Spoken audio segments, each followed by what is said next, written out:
So talking more about inverters, we have the second part of lecture 1. No? So first we'll actually discuss how logic gates behave over time. And since we're using BJT to implement logic gates, we're going to talk about how BJTs have dependencies over time and how to speed this BJT behavior up. No? So to describe the typical pulse signal, no, so before we talk about logic gates themselves and how fast they are, we need to talk about how fast signals themselves are. No, so how fast is this such that we can describe how fast this is. No? So to describe a typical pulse signal, we introduce two new signal properties, the rise time, no? So the rise time over here and the fall time, no? So the rise time is measured between the time that the signal hits 10% of its maximum value and 90% of its maximum value, no? Then the fall time is when the signal hits the time it takes for the signal to fall between 90% of its maximum value to 10% of its maximum value, no? Now, the highest level and the lowest value level of a signal, we describe these with VH and VL, and the 90 and 10% are measured with respect to VH and VL. Okay? So, if we put this typical pulse signal to an inverter, no, so we can now describe the timing of the input signal. Let's put it through an inverter, no. So if we put it through an inverter, then of course it gets inverted, no. But as with all things, it takes time, no. It doesn't happen practically instantly. So what happens? There is some sort of propagation delay between when we raise the input voltage, no, to when the output voltage can react, no?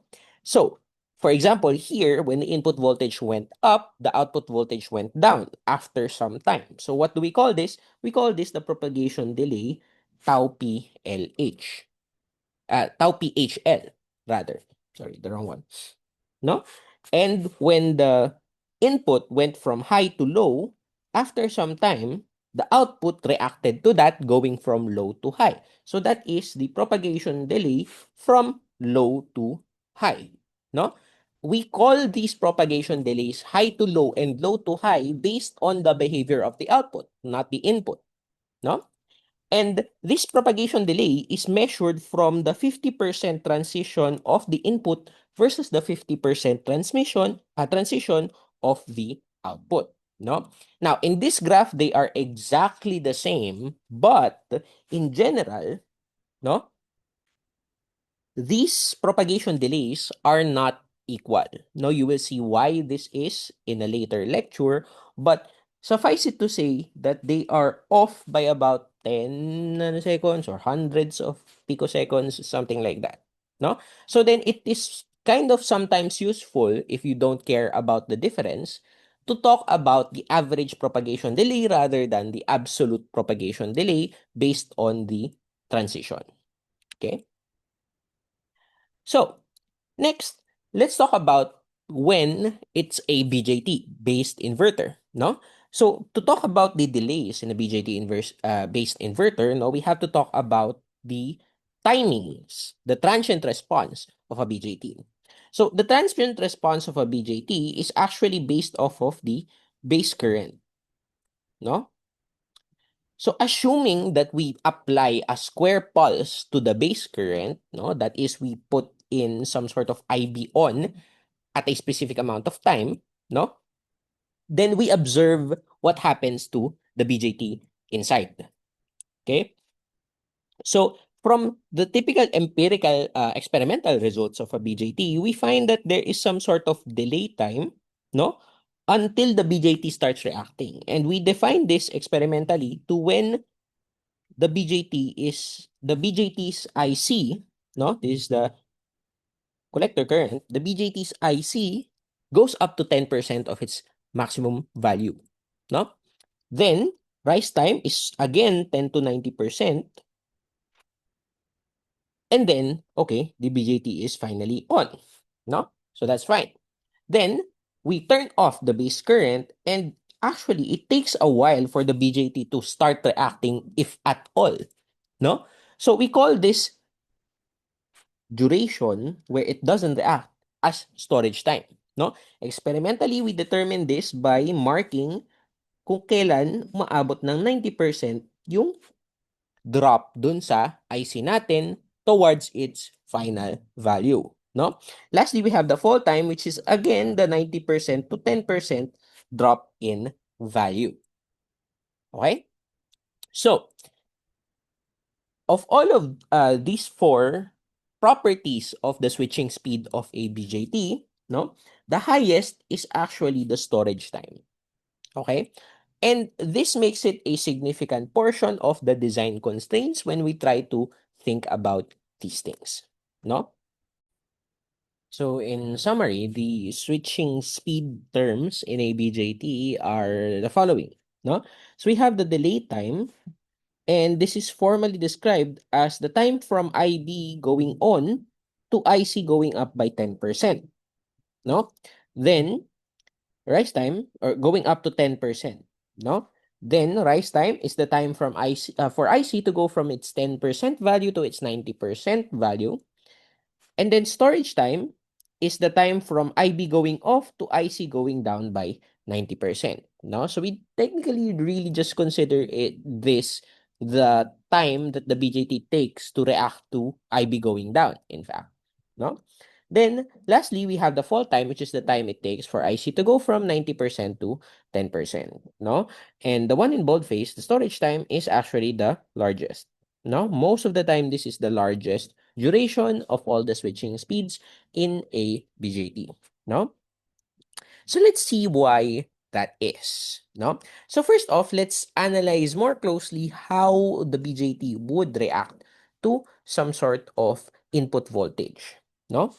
So let's say that we applied an input voltage V in which has a negative value, no, at the start, and then it switches on to V on at t equals 0, no? So the base current starts at 0, no? Ignore this part for now. We'll see later where that comes from. It starts at 0, and then at t equals 0, since IB turns on, since V in turns on, then it goes up, no, to the IB on, right? Then, because of that, the load current starts building, no? So then, the rise time and the delay time, actually the delay, so the delay time is actually ignored. So we almost only have rise time here. There's a delay time, but it's very, very small here, no? And then, okay, so the more important thing is um, the fact that we turned off, no, the input voltage here. When we turn off the input voltage, the base current immediately goes down. But it doesn't,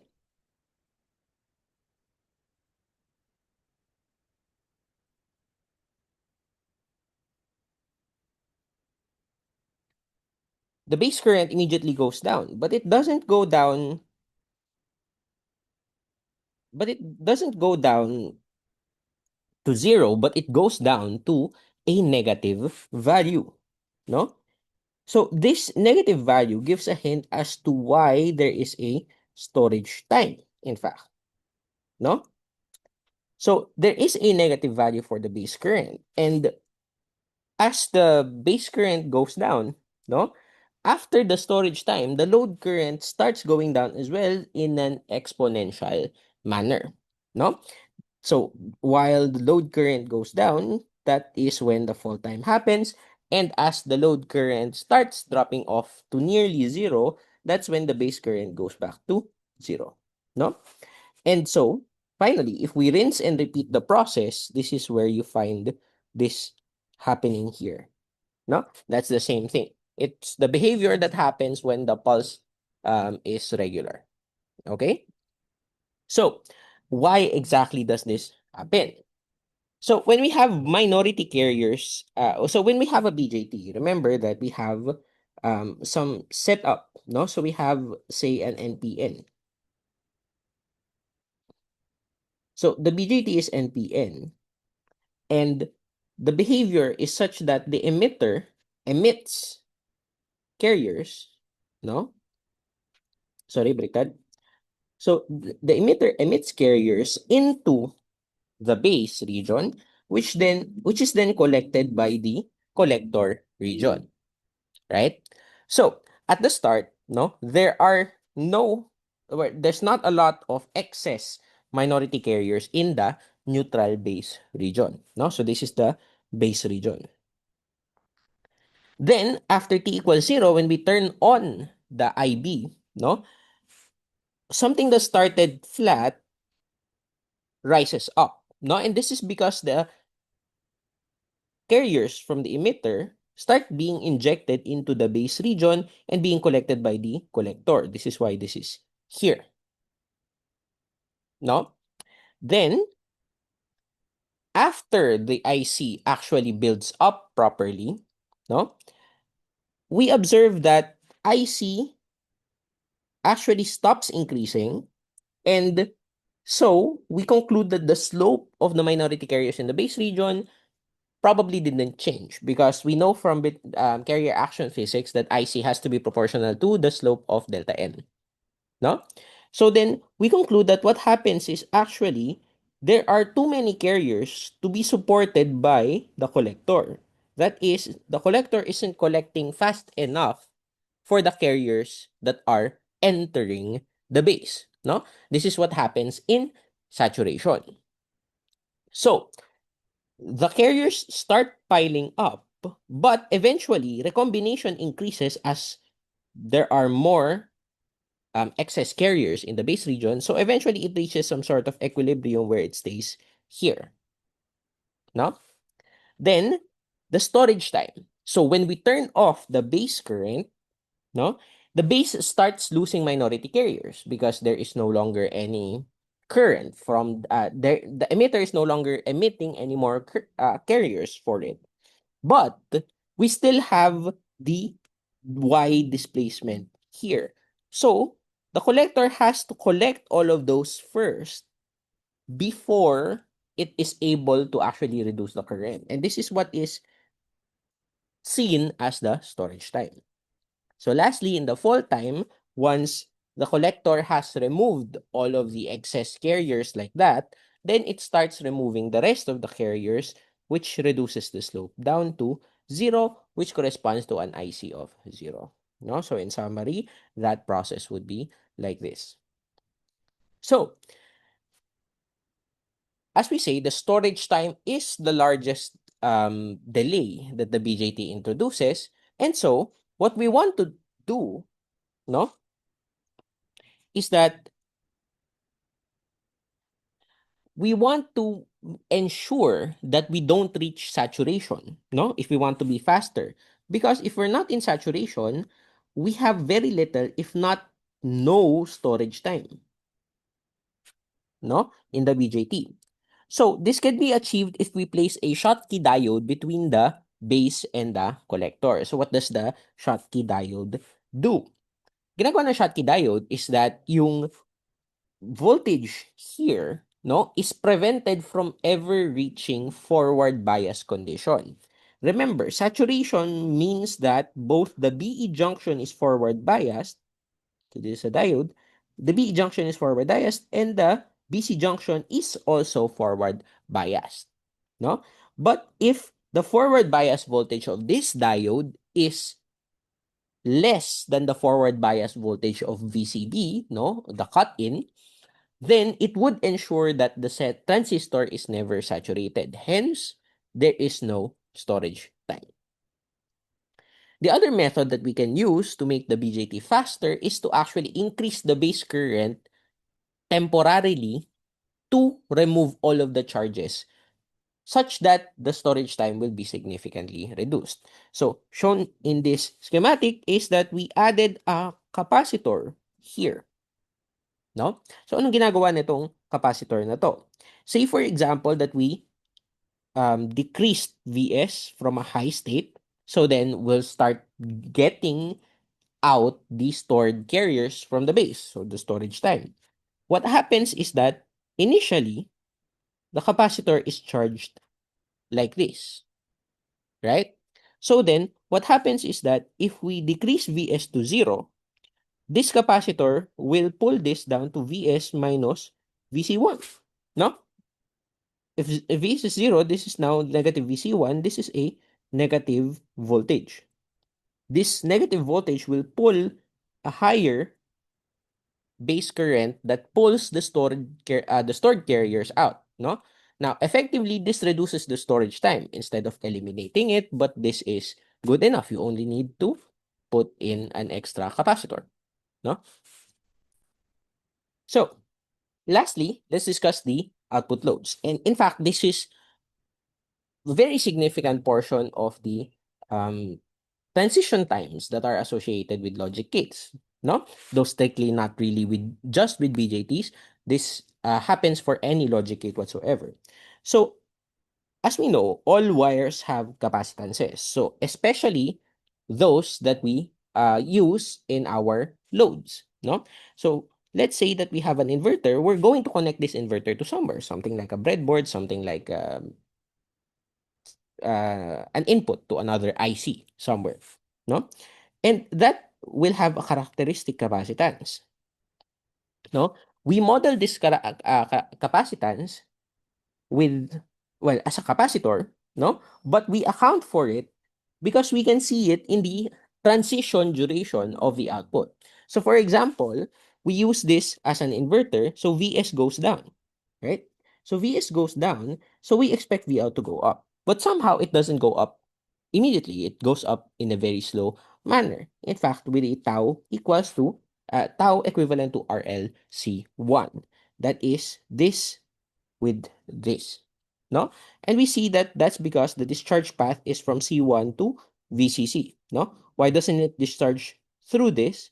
Well, that's because this thing has high impedance. It's a transistor. It's always high impedance, no? Next, when we turn on the input again, we expect Vout to go down instantly, but it doesn't. Why? This is because of beta IB discharge current. So, beta IB is IC, right? So, in in active mode, no, as we pull down the voltage, no, remember we're not in saturation here. So long as we're not in VCE sat, we're in forward active in this region. So if we're in forward active, beta IB equals IC. So then this IC has to pull all of the excess charge out of C1 through itself. And so this discharge current becomes proportional to beta IB, and it's going to look kind of linear because it's a current source. No? So with that ends the second part of lecture 1.